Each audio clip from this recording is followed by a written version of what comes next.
Welcome to this week's edition of the Life Lab. No guest this week, just me. Just thought I'd do a very quick episode about the subject of imposter syndrome. Now, I hosted a panel event in Manchester last week with the Female Lawyers Breakfast Network on this subject. And I think it's fair to say it's pretty controversial. Brilliant event though, and a real privilege for me to be the only man in a room full of absolutely awesome women.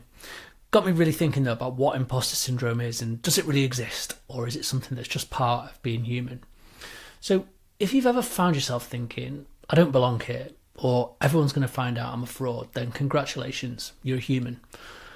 But seriously, that nagging voice in your head telling you that you're not enough, way more common than you probably think. Studies suggest that up to 70% of people will experience imposter syndrome at some point in their lives. Now, I would suggest it's closer to 100%. That's from every walk of life, whether you're a student, a CEO, a doctor, an artist. I don't think anyone's really immune from this. So I thought we'd unpack a bit about what imposter syndrome is, why it shows up, and how we can start rewriting that inner script. Because honestly, the world doesn't need less of us. It needs the version of us that dares to show up anyway, even when we feel like we're the imposter. So I wonder if we should just stop using the term imposter syndrome. Imposter sounds a bit criminal. Syndrome sounds like a disease, makes it seem unnatural, but actually it's just a term that describes when you doubt your accomplishments or live in fear of being found out despite evidence that you're competent and qualified. So psychologists first described this in the 70s, and they noticed it was especially common among high-achieving women, but today we know it affects everybody: men, women, non-binary people, students, professionals, even some of the most successful people out there. And I've done loads of things in the past few years that have caused me to doubt myself. I've started a business, I wrote a book, I've facilitated events, I've even started to host podcasts. And I'll be honest with you, I've had a constant inner monologue saying, like, who am I to do this? Who's going to listen to me?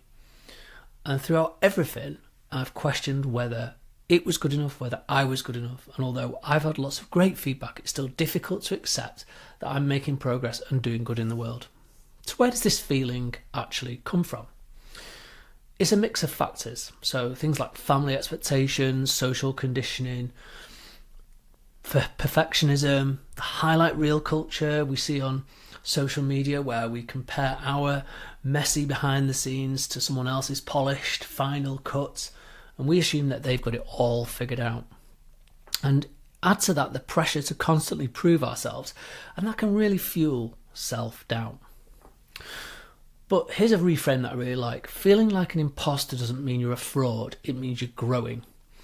You're stepping into new territory. You're stretching your skills, and your brain's trying to protect you from failure. It's uncomfortable, but it's also where real magic happens. So what can we do when our imposter shows up? First thing is we can name it. So awareness is the first step.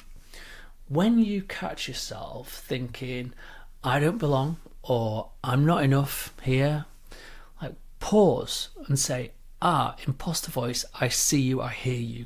You can even give your imposter a name, as one of the panellists at the event does. So Advita Patel, who is one of the panellists there, calls her Sandy.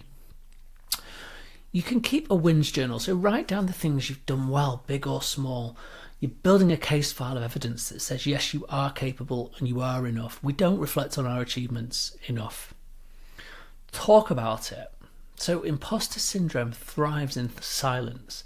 So if you share what you're feeling with a friend or a mentor, or even in a team meeting, you'll be surprised how many people agree with you and say, oh yeah, I feel that too.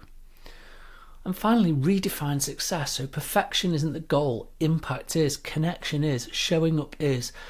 Think less about outputs and more about what you're putting in. Feeling like an imposter isn't a sign you're broken, it's a sign you're brave enough to be in the room. You care, you're growing, and you're not alone. So the next time that little voice creeps in, asking, who do you think you are? Just try answering it. I'm someone who's learning. I'm someone who's trying. And that's enough. So thanks for listening to this episode of the Life Lab. If it resonated with you, if you found it interesting, do me a favour, Give it a like, share it with your friends. Yeah, let people know who might want to hear it. And until next time, keep experimenting, keep growing. Most of all, keep showing up. Take care.